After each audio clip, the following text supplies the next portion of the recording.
Ei, gente, agora eu vou continuar a leitura de Grande Sertão Veredas nesse vídeo aqui com vocês. E eu parei nessa parte aqui, então vamos continuar.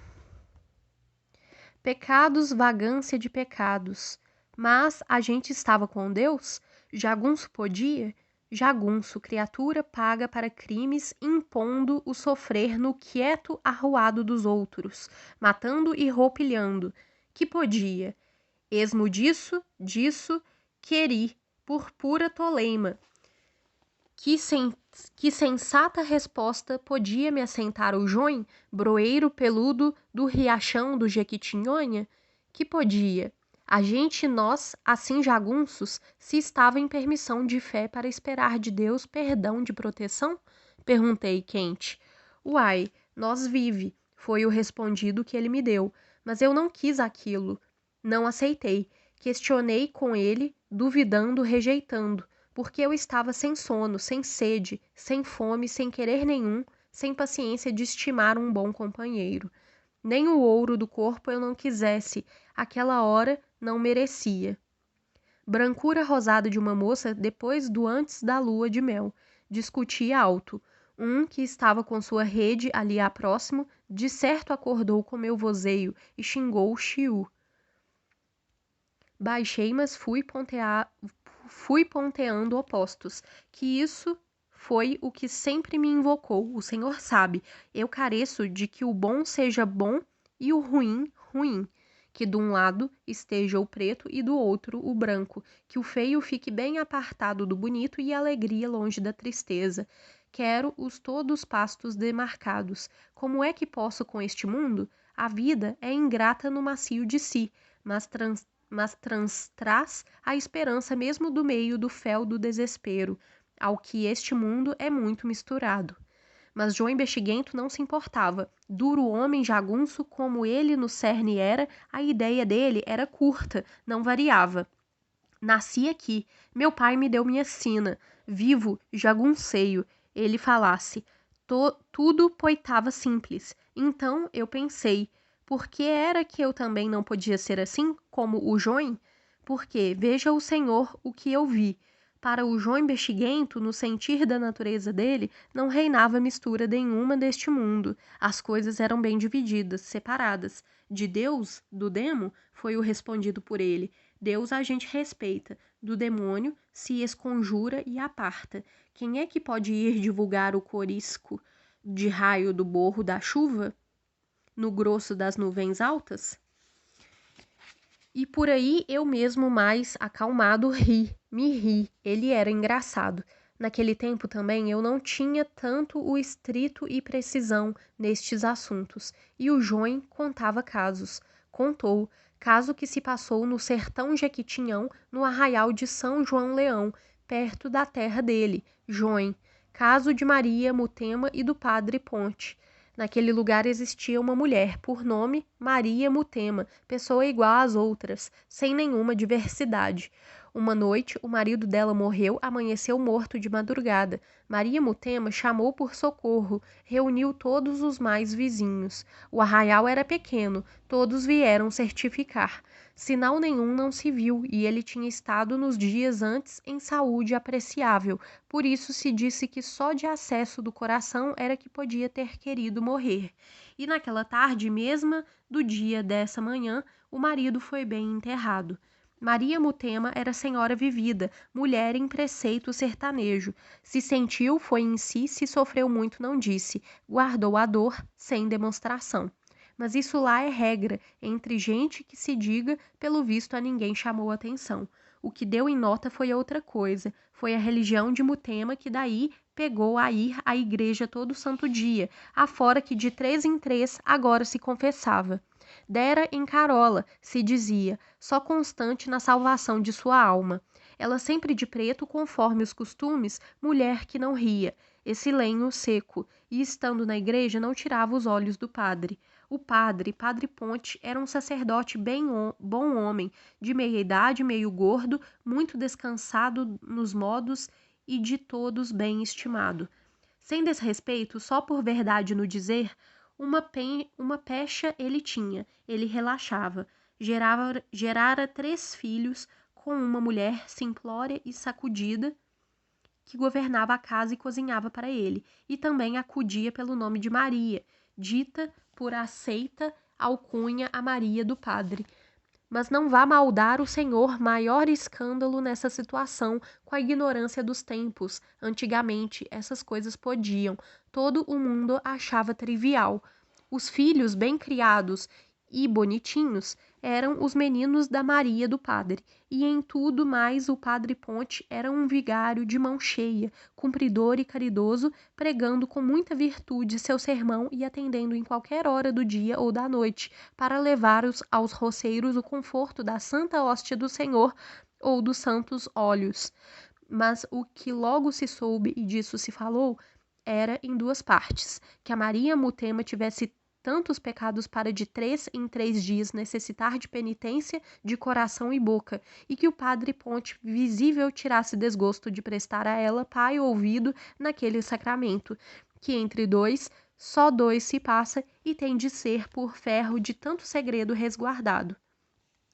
Contavam mesmo que das primeiras vezes povo percebia que o padre ralhava com ela, terrível no confessionário, mas a Maria Mutema se desajoelhava de lá, de olhos baixos, com tanta humildade serena, que uma santa padecedora mais parecia.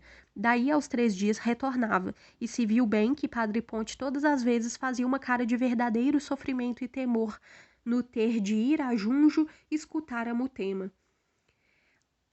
Ia porque confissão clamada não se nega, mas ia a poder de ser padre, e não de ser só um homem como nós. E daí mais que passado o tempo, como se diz, no decorrido Padre Ponte foi adoecido ficando de doença para morrer, se viu logo, de dia em dia ele emagrecia, amofinava o modo, tinha dores e enfim encaveirou de uma cor amarela de palha de milho velho, dava pena. Morreu triste, e desde por diante, mesmo quando veio outro padre para o São João Leão, aquela mulher Maria Mutema nunca mais voltou na igreja, nem por rezar, nem por entrar. Coisas que são. E ela, dado que viúva soturna assim, que não se cedia em conversas, ninguém não alcançou de saber por que lei ela procedia e pensava. Por fim, no porém, passados anos, foi tempo de missão e chegaram no arraial os missionários. Esses eram 2 padres estrangeiros, para fortes e de caras coradas, bradando sermão forte, com forte voz, com fé braba. De manhã à noite, durado de 3 dias, eles estavam sempre na igreja, pregando, confessando, tirando rezas e aconselhando com entusiasmados exemplos que enfileiravam o povo no bom rumo. A religião deles era a limpada e enérgica, com tanta saúde como virtude, e com eles não se brincava, pois tinham de Deus algum encoberto poder, conforme o Senhor vai ver por minha continuação. Só que no arraial foi graçando aquela boa bem-aventurança. Aconteceu foi no derradeiro dia, isto é, véspera, pois no seguinte, que dava em domingo, ia ser festa de comunhão geral e glória santa, e foi de noite acabada a bênção, quando um dos missionários subiu no púlpito para a prédica e tascava de começar de joelhos rezando a Salve Rainha. E foi nessa hora que a Maria Mutema entrou. Fazia tanto tempo que não comparecia em igreja, por que foi então que deu de vir? Mas aquele missionário governava com luzes outras. Maria Mutema veio entrando e ele esbarrou.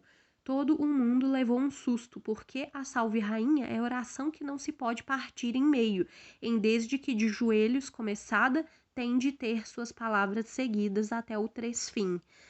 Mas o missionário retomou a fraseação, só que com a voz demudada. Isso se viu. E mal, no amém, ele se levantou, cresceu na beira do púlpito, em brasa vermelho debruçado, deu um soco no pau do peitoril, parecia um touro tigre, e foi de grito. A pessoa que por derradeiro entrou tem de sair. Há para fora, já, essa mulher. Todos no estar recente caçavam de ver a Maria Mutema. Que saia com seus maus segredos em nome de Jesus e da cruz. Se ainda for capaz de arrependimento, então pode ir me esperar, agora mesmo que vou ouvir sua confissão. mas confissão esta ela tem de fazer na porta do cemitério, que vá me esperar lá na porta do cemitério, onde estão 2 defuntos enterrados. Isso o missionário comandou, e os que estavam dentro da igreja sentiram o rojo dos exércitos de Deus que lavora em fundura e sumidade. Horror deu. Mulheres soltaram gritos e meninos, outras despencavam no chão. Ninguém ficou sem se ajoelhar. Muitos daquela gente choravam. E Maria Mutema, sozinha em pé, torta magra de preto, deu um gemido de lágrimas e exclamação, berro de corpo que faca estraçalha. Pediu perdão, perdão forte, perdão de fogo, que da dura bondade de Deus baixasse nela, em dores de urgência, antes de qualquer hora de nossa morte. E rompeu fala por entre prantos ali mesmo, a fim de perdão de todos também, se confessava. Confissão edital consoantemente para tremer exemplo, raio em pesadelo de quem ouvia, público que rasgava gastura como porque avessava a ordem das coisas e o quieto comum do viver transtornava.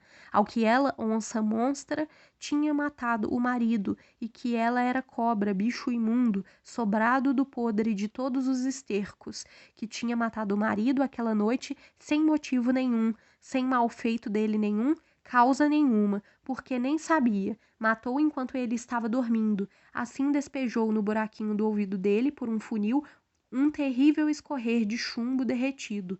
O marido passou, lá o que diz, do oco para o ocão, do sono para a morte, e lesão no buraco do ouvido dele ninguém não foi ver, não se notou, e depois por enjoar do padre Ponte também sem ter queixa nem razão, amargável mentiu no confessionário, afirmou que tinha matado o marido por causa dele, padre Ponte, porque dele gostava em fogo de amores e queria ser concubina Amásia. Tudo era mentira, ela não queria nem gostava, mas com ver o padre em justa zanga, ela disse tomou gosto, e era um prazer de cão que aumentava de cada vez, pelo que ele não estava em poder de se defender de modo nenhum. Era um homem manso, pobre coitado e padre. Todo o tempo ela vinha em igreja, confirmava o falso, mas declarava edificar o mal. E daí até que o padre Ponte de desgosto adoeceu e morreu em desespero calado. Tudo crime e ela tinha feito. E agora implorava o perdão de Deus aos uivos, se esguedelhando, torcendo as mãos, depois as mãos no alto ela levantava. Mas o missionário no púlpito entoou o grande, o bendito, louvado seja, e enquanto cantando mesmo fazia os gestos para as mulheres todas saírem da igreja, deixando lá só os homens, porque a derradeira pregação de cada noite era mesmo sempre para os ouvintes senhores homens, como conforme. E no outro dia, domingo do Senhor, o arraial ilustrado com arcos e cordas de bandeirolas, o espoco de festa, foguetes muitos, missa cantada, procissão, mas todo o mundo só pensava naquilo. Maria Mutema, recolhida provisória, presa na casa de escola, não comia, não sossegava, sempre de joelhos, clamando seu remorso, pedia perdão e castigo, e que todos viessem para cuspir em sua cara e dar bordoadas. Que ela exclamava, tudo isso merecia. No meio tempo, desenterraram da cova os ossos do marido. Se conta que a gente sacolejava a caveira e a bola de chumbo sacudia lá dentro, até tinia, tanto por obra de Maria Mutema. Mas ela ficou no São João Leão ainda por mais de semana. Os missionários tinham ido embora.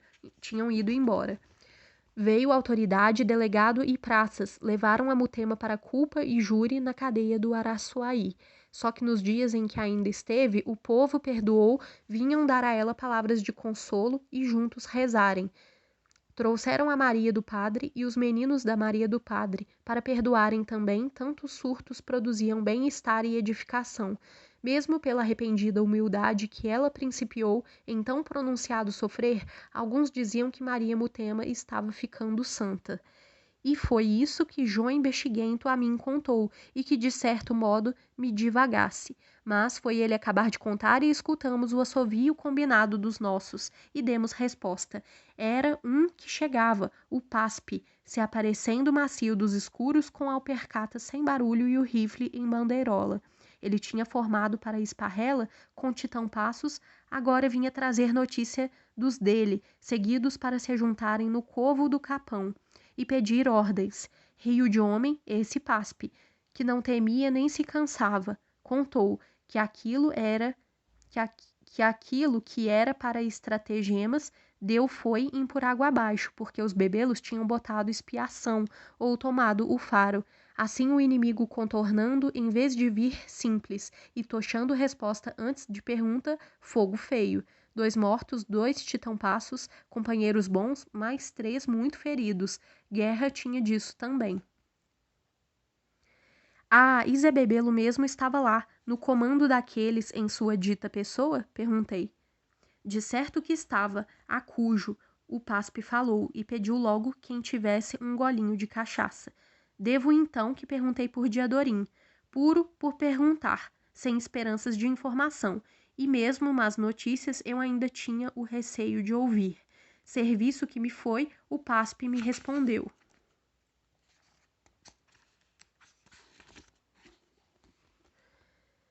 Vi. Esse por mim passou, até me deu um recado, uai. E para você mesmo. Vai, diz por mim ao Riobaldo Tatarana, que eu tenho um que fazer, ao que vou por dias poucos, com breve estou de volta. Foi o que falou. Assim passou a cavalo, onde terá sido que arrumou montada? De certo conseguiu algum animal dos bebelos mesmo, que restou no meio de tiroteio. Ouvi e não cri. Ele, Diadorim? Aonde ia sem mim, então? Não podia ser ele, foras de norma. E ao Paspe reperguntei, pedindo o exato. Era. Mas não seria, então, que ele estivesse ferido numa perna? Ao que nem não, nem sim, mais pelo não que pelo sim, o Paspe completou. Não tinha reparado no relance de tempo, só viu que o arreio era um socadinho, quase novo, e o cavalo alto, desbarrigado, mas pronto de si, riscando com todas as ferraduras, murzelo andrino. Aí, ai, oi, espécie de dor em meus cantos. O senhor sabe. Agora eu pateteava. Que era ser fiel. Donde estava o amigo? Diadorim, na pior hora, tinha desertado de minha companhia. A certas, fuga fugida, ele tinha ido para perto de Joca Ramiro. Ah, ele que de tudo sabia em tudo, agora sim de tensão me largava lá sem uma palavra própria da boca, sem um abraço, sabendo que eu tinha vindo para Jagunço só mesmo por conta da amizade. Acho que me escabreei.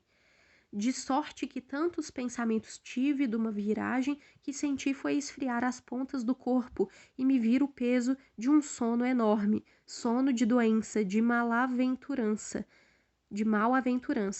que dormi tão morto sem estatuto que de manhã cedo, por me acordarem, tiveram de molhar com água meus pés e minha cabeça, pensando que eu tinha pegado febre de estupor. Foi assim. Vou reduzir o contar, o vão que os outros dias para mim foram enquanto, desde que da rede levantei, com aquele peso anoitecido, amanhecido nos olhos, tempo de minha vazante, a ver como veja, tem sofrimento legal padecido e mordido e remordido sofrimento. Assim do mesmo que ter roubo sucedido e roubo roubado. Me entende? Dias que marquei. Foram 11. Certo que a guerra ia indo. Demos um tiroteio mediano, uma escaramucinha e um meio combate. Que isso merece que se conte? Miúdo e miúdo, caso o senhor quiser dou descrição, mas não anuncio o valor. Vida e guerra é o que é. Esses tontos movimentos, só o contrário do que assim não seja. Mas para mim, o que vale é o que está por baixo ou por cima, o que parece longe e está perto, ou o que está perto e parece longe. Quanto ao Senhor, é o que eu sei e o Senhor não sabe, mas o principal quero contar é o que eu não sei se sei, e que pode ser o que o Senhor saiba. Agora, o Senhor exigindo, querendo, está aqui que eu sirvo forte narração, dou o tampante, e o que for de 30 combates. Tenho lembrança, pelo tempo dourado de cada fogo, se é capaz até do cálculo da quantidade de balas. Contar? Do que se aguentou de arvoados tiros e a gente atirando a truz no meio de pobre roça alheia, canavial cortante, eito de verde feliz ou palhada de milho morto, que se pisava e quebrava, de vez em que rifle trauteava tanto e eram os estalos passando, repassando, que se aconchava a mão em orelha, sem saber por quê, feita uma esperança de se conseguir milagre de algum barulhinho diverso outro, qualquer que aquele não fosse na ensurdecência. E quando o toró de chuva deu bomba, desmanchando a função de briga e empapando todos, ensolvando as armas, de se olhar em frente um morro sem desconfiança e de repente do nu do morro despejar em descarga, de um entrar um poço atravessando e mesmo com água quase até pelos peitos, ter de se virar em direção e desfechar, de como, no prazo de 1 hora só, careci de ir me vendo escorando rifle e alvejando em quentes em beira de mato e campo, em virada de espigão, descendo e subindo ramal de ladeirinhas pequenas, e atrás de cerca debaixo do coxo, trepado em jatobá e pequizeiro, deitado no azul de uma laje grande, e rolando no bagaço doce de cana e rebentando por dentro de uma casa, e de companheiro em sopas de sangue mais sujeira de suas tripas, lá dele se abraçando com a gente, de mandado da dor, para morrer só mesmo, seja que amaldiçoando em lei toda mãe e todo pai, e como quando no refervo, combatendo no dano da mormaceira, a raiva de fúria de repente igualava todos, nos mesmos urros e urros, uns e uns, contras e contrários. Chega-se queria combinar de botar fora as armas de fogo para o aproximaço de se havir em mão as duras brancas, para se oferecer fim, oferecer faca. Isso é isto. Sobejidão, o senhor mais queria saber? Não, eu sabia que não. Menos mortandades, aprecio uns assim feito o senhor, homem sagaz, solerte. Então eu vou parar por aqui mais uma vez. E a gente continua no próximo vídeo lendo o Grande Sertão Veredas.